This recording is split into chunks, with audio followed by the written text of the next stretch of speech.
Bismillahirrahmanirrahim. Alhamdulillah wa syukrulillah. Assalamualaikum warahmatullahi wabarakatuh. Alhamdulillah. Kita bersyukur kerana diberikan izin hamba-hambanya yang terpilih untuk membesarkan Allah di Masjid Amru Ibn Al-As BBS Bandar Baru Sentul. Dan tanpa melengahkan waktu, ayuh sama-sama kita mendengarkan tazkirah.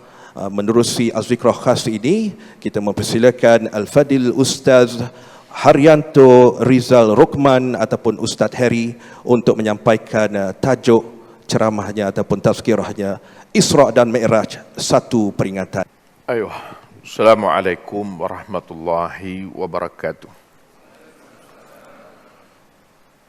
Alhamdulillah nahmaduhu wa nasta'inuhu wa nastaghfiruh wa na'udzu billahi min syururi anfusina wa min sayyiati a'malina.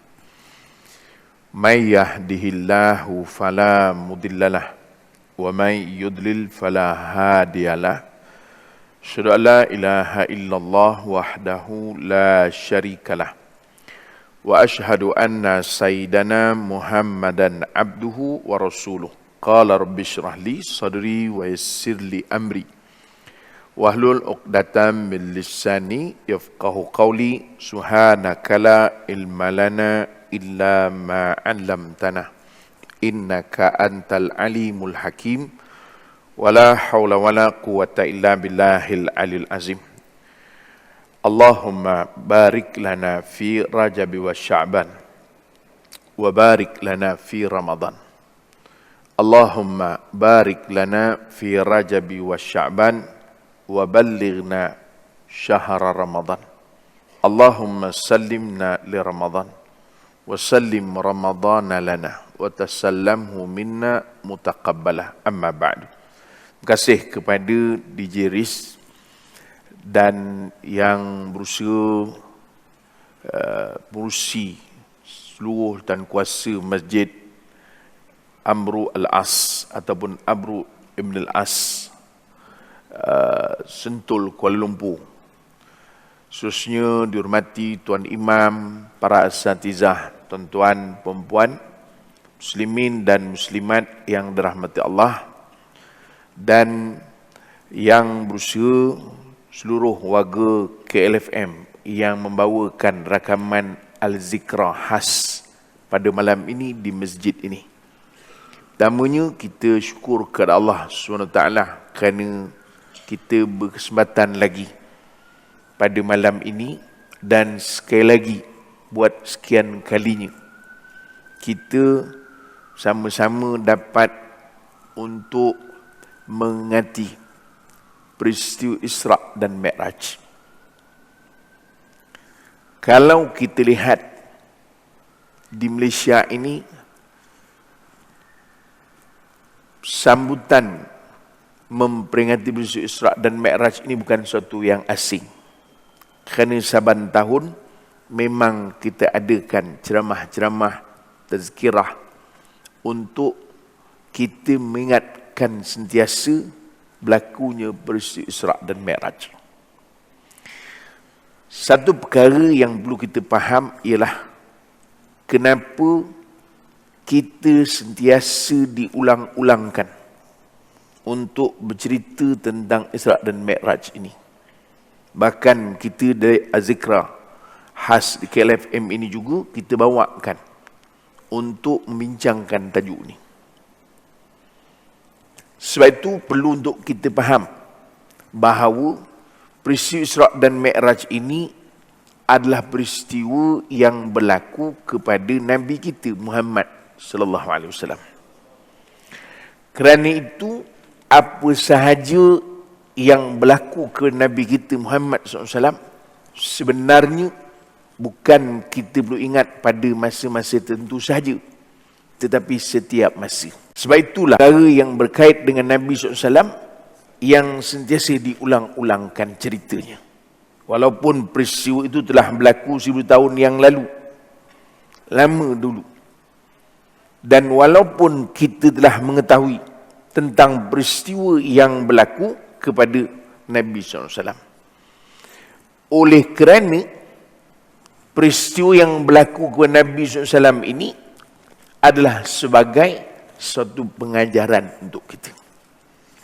Kerana itu dalam satu firman Allah Ta'ala beritahu, laqad kana lakum fi rasulillahi uswatun hasanah. Pada diri Nabi SAW itu ada contoh terbaik. Jadi maknanya apa yang kita nak lihat itu adalah apa yang dicontohkan oleh Nabi SAW. Dan Allah sebut dalam surah Yusuf ayat 111. A'udzubillahi minasyaitanirrajim. Laqad kana fi qasasihim ibratun liulil albab. Sadaqallahul azim. Pada kisah mereka, para nabi, para rasul, Nabi kita Muhammad sallallahu alaihi wasallam, termasuklah para salafus saleh, orang-orang yang saleh yang terdahulu daripada kita. Itu adalah pengajaran. Artinya supaya kita, lebih lagi umat akhir zaman ni, kena banyak merujuk kepada orang-orang terdahulu, khususnya Nabi kita Muhammad SAW. Faham makcik? Oh makcik. Lebih-lebih lagi zaman sekarang ini, zaman kita rajin merujuk kepada influencer. Faham? Orang sentul. Nabi SAW suruh kita rujuk ke Nabi. Sebab itulah apa sahaja peristiwa yang berlaku ke Rasulullah SAW, maka kita sentiasa lihat dan teliti. Di antaranya Isra' dan Mi'raj. Habis, itu yang pertama. Ni kalau tak faham juga malam ni tahulah. Tuan-tuan kok ia pun kita rakaman ke LFM, tak payahlah tuan-tuan kerah no duduk tu. Jarang ceramah duduk tekun gitu kan. Baik. Itu yang pertama. Yang kedua, apabila kita bercerita tentang Isra' dan Mi'raj, sebenarnya ia bukan hanya sekadar suatu kisah dan perjalanan. Tetapi lebih daripada itu, Isra' dan Mi'raj ini adalah suatu mukjizat. Kerana perkara yang luar biasa Allah Ta'ala berikan kepada Nabi kita Muhammad sallallahu alaihi wasallam. Maknanya tidak ada orang biasa yang akan di-Isra' Mi'rajkan. Dan orang sentul tak payah risau nolah. Kok kalau tuan-tuan pula di-Isra' Mi'rajkan. Tak ada. Kerana ia peristiwa yang khusus berlaku kepada Nabi kita Muhammad sallallahu alaihi wasallam sebagai suatu mukjizat. Makna fahamlah kita, apabila disebut mukjizat berarti ia sesuatu yang luar biasa. Cuma kadang-kadang kita pelik juga. Kita rasa Isra' Mi'raj itu mukjizat. Al-Quran kita tak rasa pula. Walaupun kita tahu Al-Quran itu adalah mukjizat yang diberikan kepada Nabi SAW, tetapi taklah rasa luar biasa sangat. Pasal kita menengok Quran tu menengok saja. Cuba makcik sebelah tu menengok Quran tu. Kan? Cuba tengok sebelah tu. Ada rasa apa-apa? Tak ada. Jangankan rasa, nak pegang pun tidak. Macam, betul ke tak betul? Tuan-tuan buat-buat alim pula menyampah saya. Maknanya mukjizat sesuatu yang luar biasa. Al-Quran mukjizat atau bukan mukjizat? Payah menang soalan ni. Mukjizat. Jadi Al-Quran luar biasa atau tidak luar biasa? Itu yang kita nak belajar malam ni. Jadi supaya kita tidak hanya melihat Isra' Mi'raj itu sahaja. Kerana Isra' Mi'raj adalah suatu mukjizat. Al-Quran juga satu mukjizat. Maka sebagaimana kita merasakan hebatnya mukjizat Isra' dan Mi'raj, maka rasakan juga hebatnya mukjizat Al-Quran itu. Bagaimana kita nak melihat ia jadi sesuatu yang hebat? Bagaimana kita memandangnya? Kita memandang Isra' Mi'raj kan hebat. maka jadilah dia hebat. Maka pandanglah Al-Quran itu hebat. Maka kita akan rasa Al-Quran itu hebat. Cuma biasalah, kadang kita di masjid-masjid, Quran bukan suruh dibaca, suruh disusun. Masjid kita tak adalah, ni tempat lain. Kan? Tengok, kadang saya suka, mana-mana saya suka baca, tengok, dia tulis, sila susun semula. Jarang masjid tulis, sila baca. Kemudian yang lupa susun ada? Tak ada. Biasanya susun je. Sebab itu kita, Quran buat susun, bukan buat baca. Sekian dimaklumkan. Habis. Itu yang kedua. Baik. Yang ketiga. Sebenarnya, apa dia Isra' Mi'raj ini? Kadang-kadang ada orang, dia pun confused. Rajin dengar Isra' Mi'raj. Tetapi dia macam campur Isra' Mi'raj dengan mak hijrah, tukar-tukar dia. Barangkali. Tuan-tuan janganlah act sangat. Kan? Sebab saya tengok ramai yang giling. Tak ada. Tak, kadang-kadang ada orang betul, dia confuse. Mana satu Isra' Mi'raj, mana satu hijrah. Isra' Mi'raj, kalau mudah untuk kita faham, Isra' adalah perjalanan bumi. Perjalanan bumi daripada Makkah ke Baitul Maqdis. Satu. Mi'raj disebut sebagai Rihlatul Ulwiyah ataupun disebut perjalanan langit. Daripada Baitul Maqdis dibawa ke langit. Baik.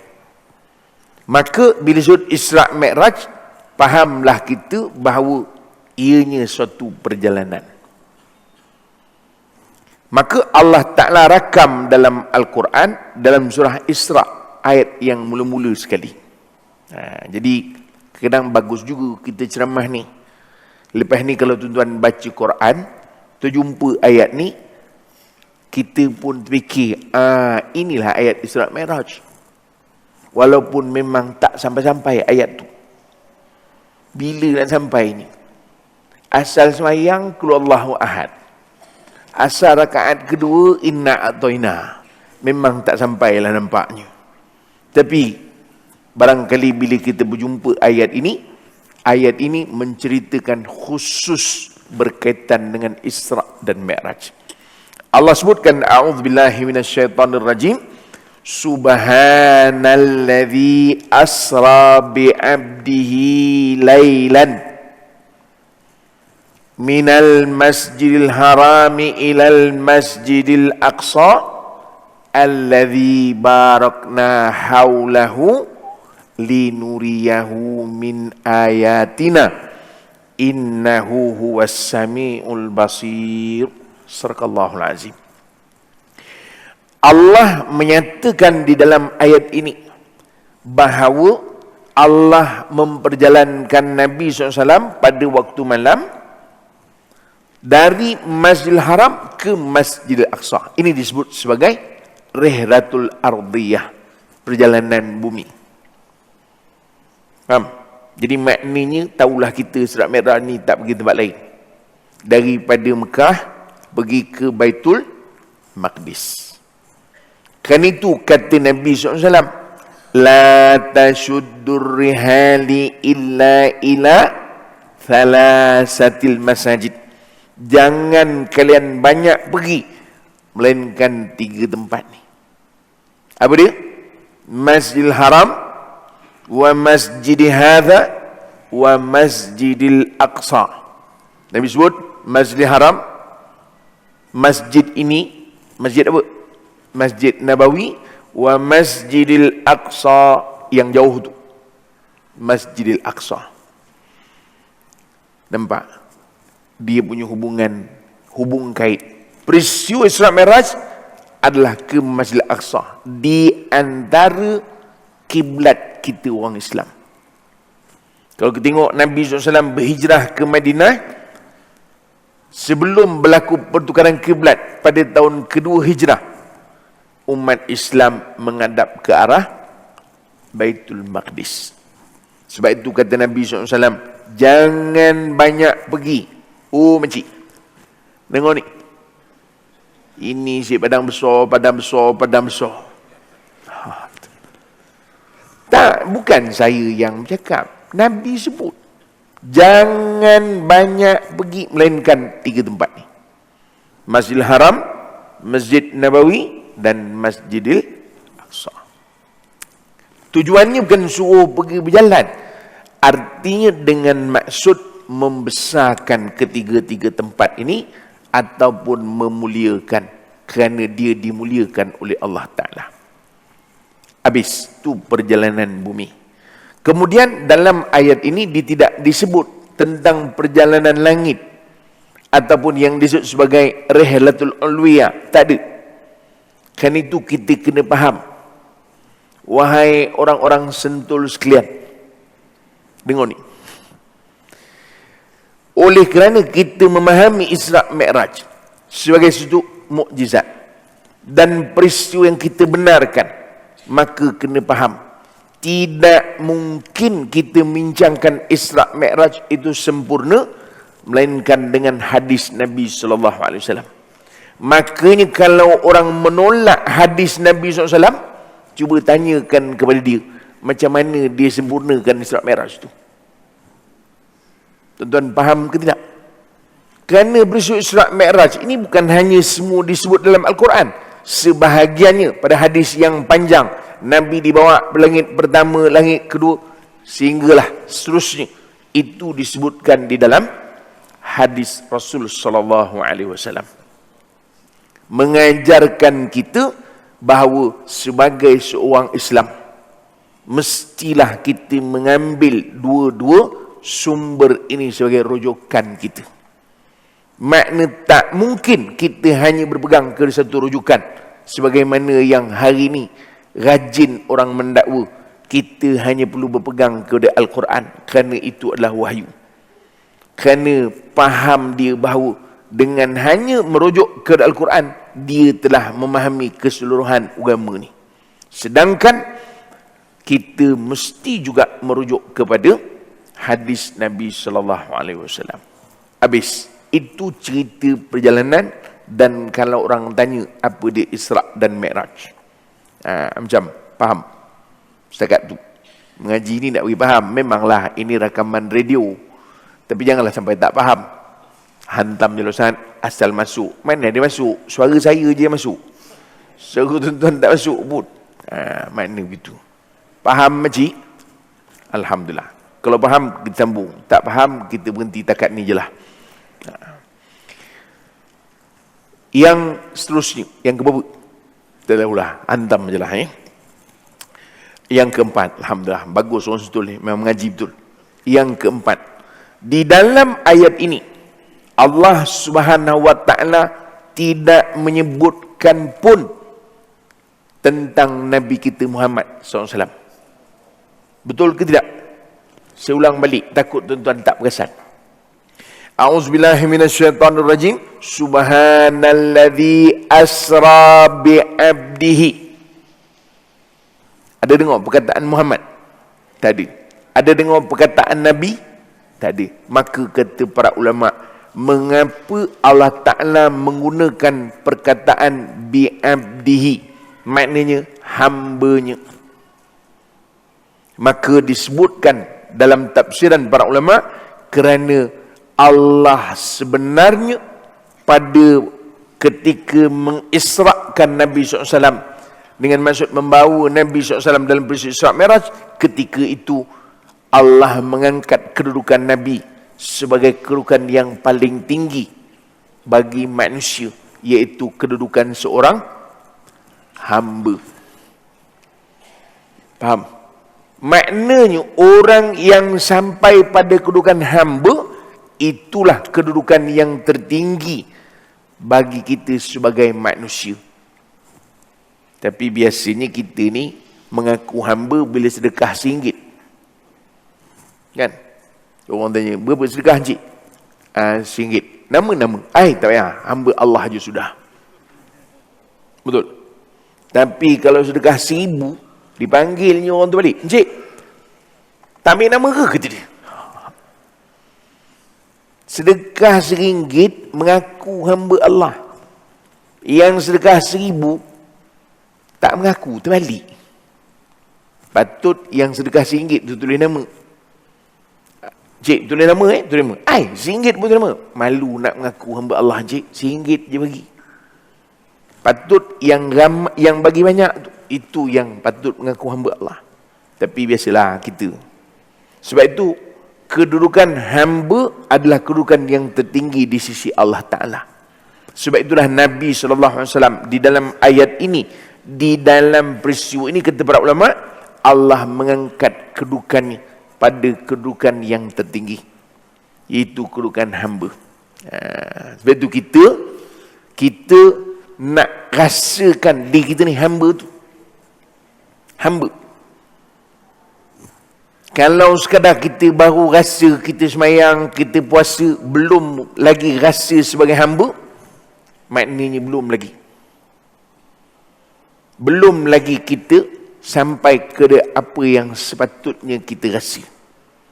Sebab itulah, kalau ditanya, mengapa kita semayang? Supaya kita rasa kita hamba. Mengapa kita berzakat? Supaya kita rasa kita hamba. Mengapa kita bersedekah? Supaya rasa hamba. Mengapa kita rasa mendadi? Sebab kita rasa kita hamba. Semuanya untuk nak membawa perasaan kita supaya kita rasa kita hamba. Maka Nabi SAW, Allah memperjalankan dalam peristiwa Isra dan Mi'raj sebagai hamba. Maka ketika itulah kedudukan Nabi SAW adalah kedudukan yang dimuliakan oleh Allah Subhanahu Wa Taala. Habis. Itu cerita tentang ayat yang pertama tadi. Macam, boleh lagi? Boleh lagi? Alhamdulillah, bagus. Tuan-tuan, sambung lagi. Pasal tuan kata boleh, sambung lagi lah. Baik. Seterusnya, kalau kita lihat kepada peristiwa Isra dan Mi'raj. Baik. Tuan-tuan, sebenarnya cerita Isra dan Mi'raj ini ulama tidak bersepakat dari segi bila berlakunya Isra Mi'raj. Kadang ada orang tanya, sebenarnya Isra Mi'raj ni bila kata dia? Kerana ada orang dia suka kepada tarikh. Hari bulan. Dia suka hari bulan. Lagi dia suka berkelahi. Faham? Tak faham saya ulang balik. Jadi sebenarnya kita ni nak memahamkan agama ni. Sebab itu para ulama memberikan satu gambaran. Yang paling penting ialah peristiwa Isra Mi'raj itu berlaku atau tidak berlaku. Itu yang paling penting. Soal bila tarikh berlaku, itu kan perkara utama. Kan itu hari ini, apabila kita memperingati peristiwa Isra dan Mi'raj, kerana kita yakin bahawa peristiwa itu benar-benar berlaku. Itu sebenarnya. Jadi soal sama ada dia berlaku tu pada bulan Rejab atau berlaku bukan pada bulan Rejab, sama ada dia berlaku tahun nak hijrah atau beberapa bulan sebelum hijrah, itu kan persoalan yang penting. Tak ada masalah. Ada pandangan mengatakan pada Rabiul Awal. Betul? Ada pandangan tu. Ada pandangan yang mengatakan Rabiul Akhir. Ada yang mengatakan pada bulan Rejab. Kitalah. Ada yang mengatakan bahawa 5 tahun sebelum hijrah. Ada yang mengatakan 2 tahun. Ada yang mengatakan 3 tahun. Ada yang mengatakan pada tahun Nabi diangkat menjadi Rasul. Kan macam-macam tu. Tetapi yang paling penting untuk kita faham bahawa peristiwa ini benar-benar berlaku. Kenapa? Kerana di sana ada kelompok yang mengingkari peristiwa Isra dan Mi'raj. Lebih-lebih lagi kelompok-kelompok rasional. Dipanggil rationalism. Betul. Makna yang dipikirkan kalau sama ada rasional dengan akal atau tidak. Kalau sekiranya tidak rasional dengan akal, mustahil. Sebab itulah ayat yang kita bacakan tadi, Allah Subhanahu Wa Taala menyebutkan di akhir ayat itu. Apa Allah sebut? A'udzubillahi minasyaitonirrajim.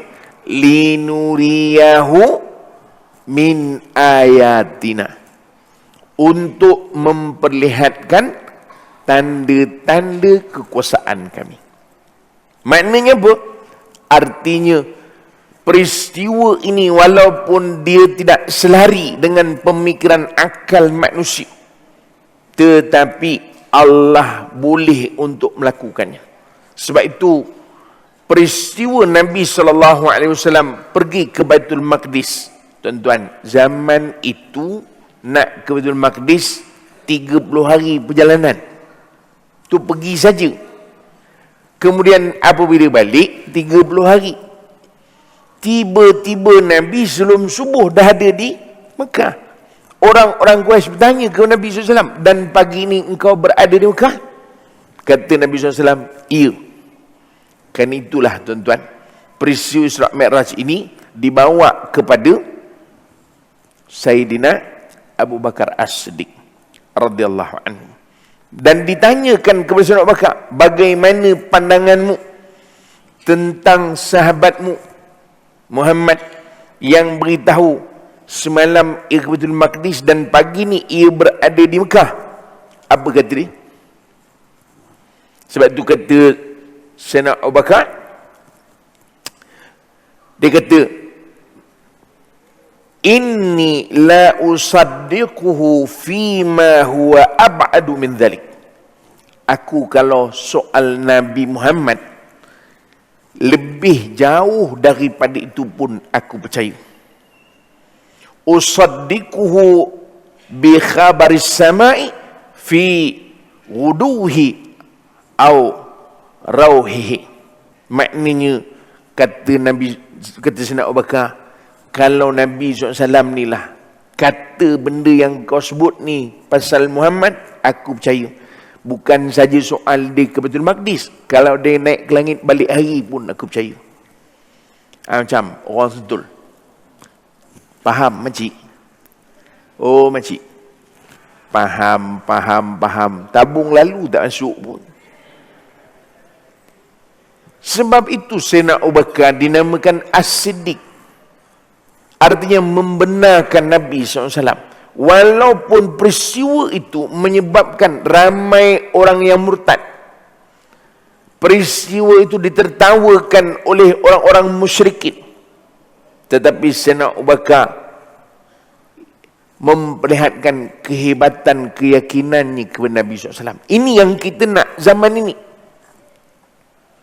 Supaya apabila kita disebutkan ini daripada Nabi SAW, ini sahih daripada Nabi SAW, maka kita yakin sungguh-sungguh tanpa kita menolaknya.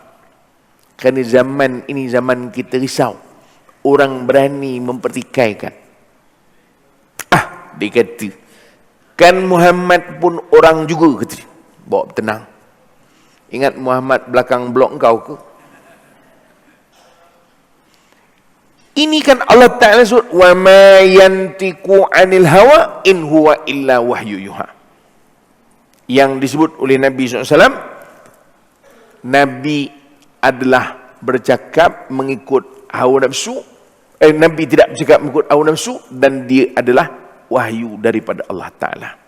Jadi maknanya ini untuk kita fahamkan, supaya kita hari ini tidak terikut dengan cara pemikiran orang yang menolak Rasulullah sallallahu alaihi wasallam. Kadang-kadang tanpa sedar, kadang kita tak rasa bahawa kita sama-sama menolak Nabi sallallahu alaihi wasallam. Jadi sebab itu apa yang diucapkan oleh Sayyidina Abu Bakar itu sebagai menggambarkan apa yang dilalui oleh Rasulullah SAW adalah suatu yang benar. Ini perkara yang mesti kita pegang sebagai umat manusia, khususnya umat Nabi di akhir zaman ni. Kerana Ada banyak hadis-hadis Nabi SAW yang memberikan ingatan kepada kita. Antaranya hadis berkaitan Ruwaibidah. Kata Nabi SAW, nanti di akhir zaman orang akan membenarkan, orang akan mendustakan orang yang benar, membenarkan orang yang dusta, dan yang akan bercakap pada masa itu ialah Ruwaibidah. Ditanya kepada Nabi SAW, ya Rasulullah, apakah dia Ruwaibidah? Kata Nabi SAW, orang yang tak tahu apa-apa tapi dia bercakap hal-hal penting dalam kehidupan manusia. Jadi maknanya kita apabila berada berzaman ini khususnya, jangan kita tinggal, pegang sungguh-sungguh dengan hadis Nabi SAW, addu alaiha bin nawajis, pegang sungguh-sungguh kata Nabi. Lagi-lagi kita orang pencin ni, marah orang pencin, apa hal kami pula tercalon, kata dia. Tak, kerana supaya kita biarlah di hujung kehidupan kita itu, walaupun di awal tidak sempurna, biarlah kita menyempurnakan kehidupan itu pada kesempatan-kesempatan yang Allah beri. Itu maksudnya. Habis. Seterusnya tuan-tuan, kita tahu bahawa di dalam peristiwa Isra Mi'raj Nabi diperlihatkan dengan berbagai-bagai perkara. Betul? Ini orang kita mantau tu. Macam-macam cerita atau bagai-bagai peristiwa yang diperlihatkan ke Nabi SAW. Baik, cuma saya tak nak menjangkan perbincangan berkaitan dengan peristiwa-peristiwa ni, kerana kalau kita baca dalam buku, sebenarnya ulama banyak membincangkan tentang peristiwa itu. Ada sebahagiannya yang diperbincangkan teliti kerana sumber-sumber berkaitan dengan peristiwa itu. Sebahagiannya diterima langsung kerana ketepatan sumber yang didatangkan menceritakan peristiwa yang dilalui oleh Rasulullah SAW. Tetapi daripada peristiwa yang banyak ni, soal Nabi SAW tengok orang di dalam neraka, kemudian Nabi juga diperlihatkan tentang Madinah, tempat yang akan Nabi berhijrah selepas itu. Maka semua yang diperlihatkan kepada Nabi SAW ini sebenarnya Allah rakamkan di dalam Al-Quran.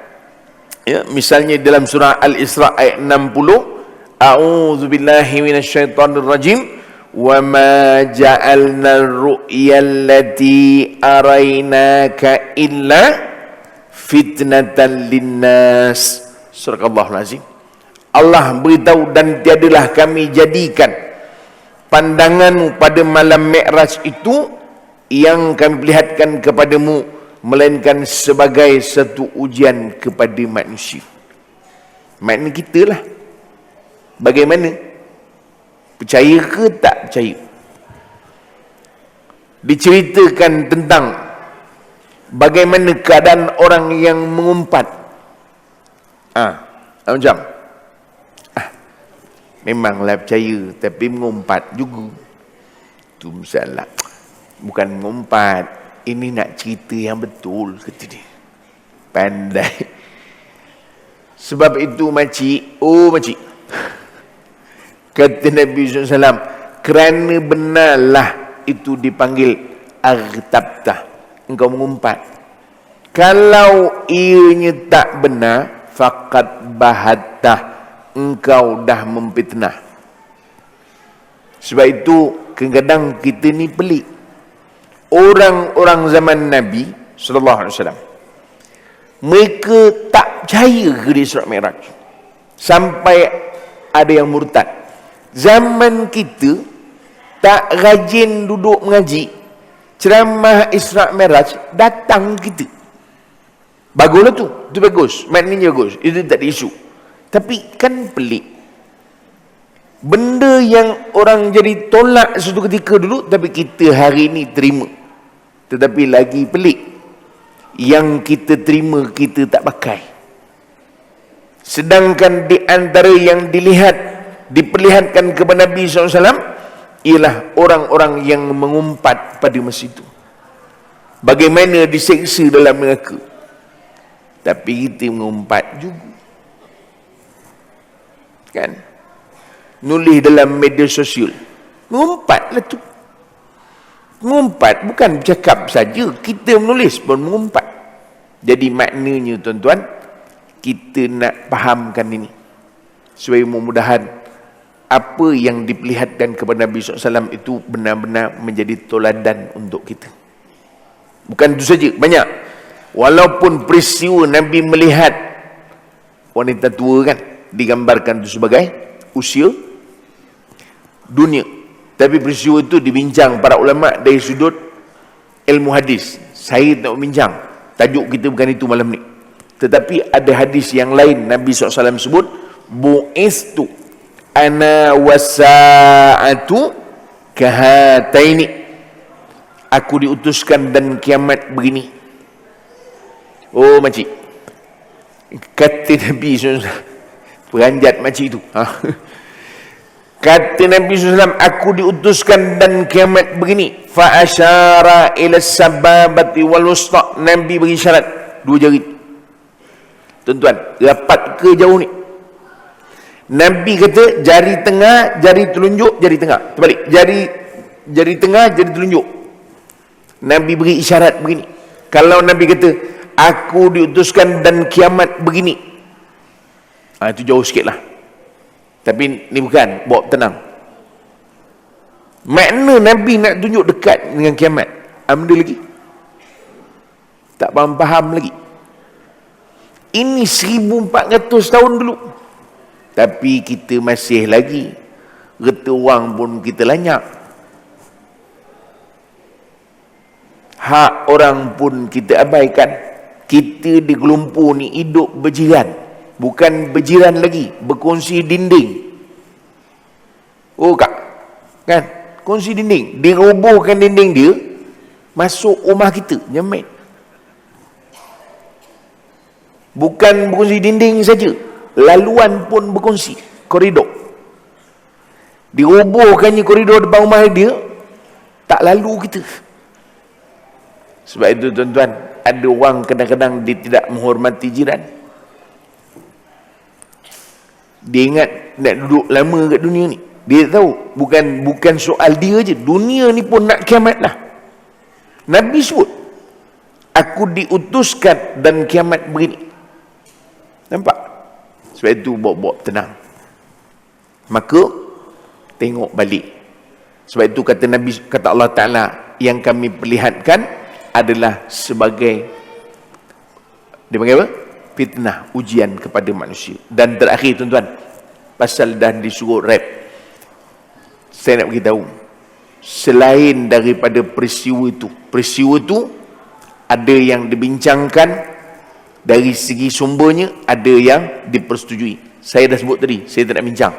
Tapi yang saya nak sebut, peristiwa Nabi SAW terima solat, itu sepakat ulama. Faham ke tidak?